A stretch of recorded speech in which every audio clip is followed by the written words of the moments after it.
Evet. Hocam hoş geldiniz. Hoş bulduk. Nasılsınız? Allah razı olsun. Teşekkür ederim. Nasıl geçti seyahatiniz? Bize biraz bahsedin. Seyahatimiz güzel geçti. En başta Ürdün'e gittik. Yetimler Vakfı aracılığıyla. Orada da dünyanın farklı ülkelerinden doktor arkadaşlarımız vardı. Onlarla buluştuktan sonra izin çıkanlar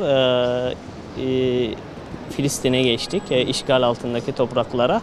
Biz Türkiye'den doktor gitmiştik ama sadece bana izin çıktı. İzni kim veriyor? İsrail'in izni denetiminde gittik biz. 1,5 ay önceden tıbbi belgelerimizi, diplomalarımızı, CV'lerimizi göndermiştik. Ama onay son akşam çıkıyor. Diğer doktor arkadaşlarımız ne yazık ki Ürdün'den tekrardan İstanbul'a geri döndüler. Yani Gazze'de bir taraftan dünyanın en kural tanımaz vahşi terör örgütü İsrail ve onun en gelişmiş silahları ve sesten hızlı F-16'larıyla kadınlara, çocuklara, bebeklere savunması sivil bir halka cadde ve sokaklarda aralıksız süren bir katliam ve bombalama. Diğer taraftan da fedakar, azimli, azmi, sabrı kendine azık edilmiş bir halk var, bir direniş var. Gerçekten Gazze bizim kendi dünyalık gözlerimizle anlayabileceğimizden ve kelimelerle ifade edebileceğimizden çok farklı bir yer.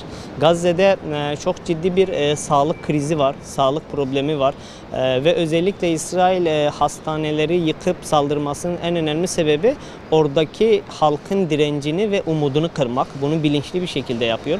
Fakat dünyanın farklı ülkelerinden, Bangladeş'ten, Tunus'tan, Mısır'dan, Ürdün'den, Almanya'dan, İngiltere'den, Afganistan'dan Müslüman doktorlar gönüllü bir şekilde Gazze'ye gelmiş ve orada hizmet etmeye çalışıyorlardı. Ve bu da Gazze'deki kardeşlerimiz ve Türkiye'den, bu da Gazze'deki kardeşlerimizin azmini ve direncini arttırıyor. Gazze'li kardeşlerimiz şikayetçi değiller. Sabrediyorlar ve bekliyorlar. Bu yaptıklarının karşılığını Allah'tan geleceğini umuyorlar. Gazze'de sağlık sistemi çökmenin eşiğinde. Gazze'de ilaç yok. Gerçekten ameliyatlar yapılıyor ama malzeme yok, eksiklik yok. Çok ciddi yara enfeksiyonları var. Hastanelerde dahi hastalara yemek falan yok. İnsanlar ama Gazze'li doktorlar da 24 saat evlerine gitmeden sürekli bir şekilde tedavi vermeye çalışıyorlar. Biz Hidme Amme Hastanesi'nde, Filistin Kamu Hastanesi dediğimiz bir hastaneydi. Sadece ameliyat üzeriydi bizim hastalar. Ameliyat olacak tüm hastaları bizim hastanemize gönderiyorlardı ve bizim hastanede sadece cerrahi branşlarda doktorlar vardı. Sağlık sistemi çökmenin eşiğinde ameliyat ettiğimiz hastayı zamanı gelmeden önce taburcu etmek zorunda kalıyorduk. Çünkü hastanede yer yoktu. Ve bazen öyle dramatik olaylar oluyordu ki gerçekten yetersizlik, zaman yetersizliği, hastanenin şartlarının yetersizliği. Bir örnek verecek olursam 5 yaşındaki bir çocuk, küçük bir çocuk karnından yara almış. Ameliyata alacağız. Ameliyat öncesi hiç ağlaması yok. Ameliyata aldık. Bir doktor cerrah arkadaşımızın da akrabası. İnce bağırsağında 5 yerinde delinme vardı, onardı. Kalın bağırsağında onarım yaptık primer. Ve karın duvarında retroperiton dediğimiz yerde kanama vardı. 1 litrenin üzerinde kanamaları durdurduk fakat minik bedeni o büyük kanamaya gücü yetmedi. Kalbi durdu ve o ara temel yaşam desteği vermeye başladık. Ve o arada dışarıda ameliyat etmemizi bekleyen başka bir hasta vardı 25 yaşında. Temel yaşam desteğini verirken diğer bekleyen hasta da ne yazık ki şehit oldu. Ve o 5 yaşındaki çocuk da şehit oldu. Gazze'de hastaların %50'si çocuk hasta. Gerçekten en büyük saldırı altında olanlar sivil savunmasız bir halka sürekli hiçbir kural tanımadan saldıran bir terör devleti var.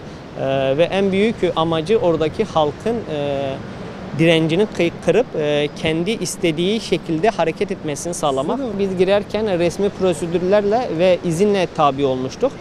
Girerken herhangi bir problem yaşamadık. Fakat bizler Ebu Seleme kapısında artık bizi onlar bırakıp karşı tarafa geçerken Gazze'li askerlerin yüzlerinde çok ciddi bir hüzün vardı. Yani dışarıdan doktorların, insanların oraya girmesini istemiyorlar. Yine bir girerken pasaport işlemindeyken pasaport işlemindeki kişi böyle gözlerini kaldırdı. Türkiye dedi. Böyle şaşırdı böyle. Çıkarken de başka aynı muameleyi gördüm.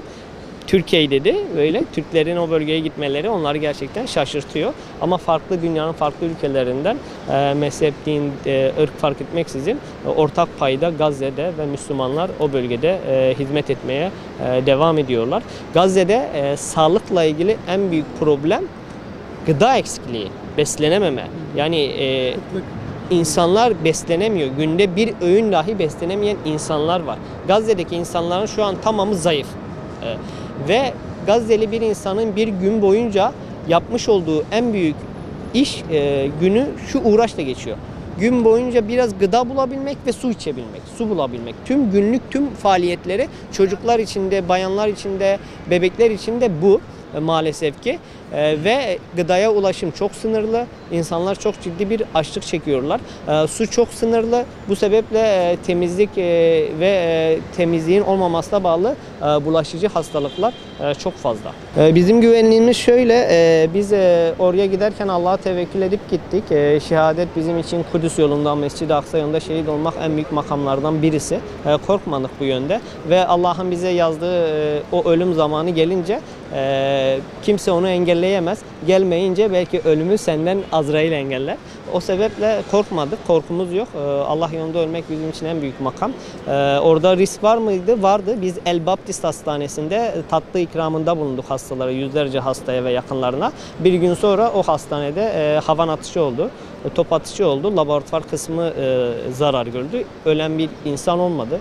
Yine bir çadır kente su alan bir çadır kenti çadır kurulumu için gitmiştik. Bir gün sonra oraya yakın bir binada bir saldırı oldu. 7 şehit oldu. Yine Türkçe bilen Gazze'li bir kardeşimiz arada hastaneye yanıma geliyordu ve yardım faaliyetlerine de gidiyorduk Yetimler Vakfı'yla. Bir gün gelirken bir televizyona bağlanacaktım. Onu bekliyordum kamera tutmasını. Gecikti. Televizyona dedim ya gecikti bekliyorum. Sonra beni çağırdılar, arkadaşım çağırıyor. Baktım sedyede. Şarapnel parçası gelmişti. Karaciğerinde zedelenme vardı. Yani yolda geçen, yürüyen hiçbir sivil insanlar tamamen hedefteler. Gazze herhangi bir ayrım kesinlikle yapmıyor. O arkadaşımızı da ameliyat ettik. Türkiye'de de 7 yıl kalmıştı. Karaciğerinde zedelenme vardı. Onu onardık. Yani orada dışarıda iseniz, dolaşıyor iseniz tamamen güven ortamınız sıfır, yani hedefsiniz. Gerçekten Gazze direnişin fedakarlığın merkezi, sabrın merkezi. Gazze'deki bir kalp damar cerrahı doktor arkadaşımıza sordum biraz. Yani durumlar nasıl olacak? Çok güzel şöyle bir cevabı vardı. Ehbabullah, yani dünyanın her yerinde Allah'ın aşıkları vardır ve onlar Allah'ın izniyle Gazze'ye yönelip Gazze'deki kardeşleriyle beraber Gazze'yi fethedeceklerdir. İsrail gözlemlerimde gerçekten içi boş bir balon İsrail. Ciddi bir ordusu yok. Bayanlar ciddi oranda, yüksek oranda ve kilolu bayanlar, asker olmaması gereken insanlar. Ekonomisi çökertilince İsrail denen bir terör örgütü tamamen dünyadan silinmiş olacak. Gazze için her birimizin yapabileceği çok şey var. Ve benim de asıl Gazze için yapacaklarım şu an başlıyor. Her birimiz, bizler Gazze'deki kardeşlerimizin çektikleri acıları, sıkıntıları ve bunun karşısında göstermiş oldukları sabrı görseydik Gazze için ne kadar az şey yaptığımızı anlardık. Bismillahirrahmanirrahim. Sayın misafirler, değerli basın mensupları. Yetimler Vakfı olarak 2007'den beri ambargoya maruz kalan Gazze'li kardeşlerimize yardımlarımızı ulaştırmaya çalışıyoruz. Bugün burada Gazze'ye yardım götüren doktorumuz Ömer Faruk Aydoğan'ı karşılamak için toplandık. Kendisi Yetimler Vakfı aracılığıyla Gazze'deki ihtiyaç sahiplerine umut ışığı olmak için Gazze'ye gitmişti. Doktor Aydoğan, Gazze'de yaşanan insani krizin derinleştiği bu zor günlerde yaralıların tedavisi, acil yardım ve acil sağlık hizmetleri için bizden giden yardımları Gazze'li kardeşlerimize ulaştırmıştı. Gazze'deki soykırımın devam ettiğini ve bu durumun masum insanların hayatlarını tek tek aldığını unutmamalıyız. Her gün çocuklar, kadınlar ve yaşlılar bu zulme maruz kalıyor. Bu nedenle Gazze'ye yardımın devam etmesi son derece önemlidir. Doktor Ömer Faruk Aydoğan gibi doktorlar orada yaşayan insanların hayatlarını kurtarmak ve onlara bir nebze olsun umut vermek için kritik bir rol oynamaktadırlar. Bugün burada sadece bir doktoru karşılamakla kalmıyoruz. aynı zamanda Gazze'deki insanlık dramına dikkat çekmek ve bu konuda duyarlılığımızı arttırmak için bir araya gelmiş bulunmaktayız.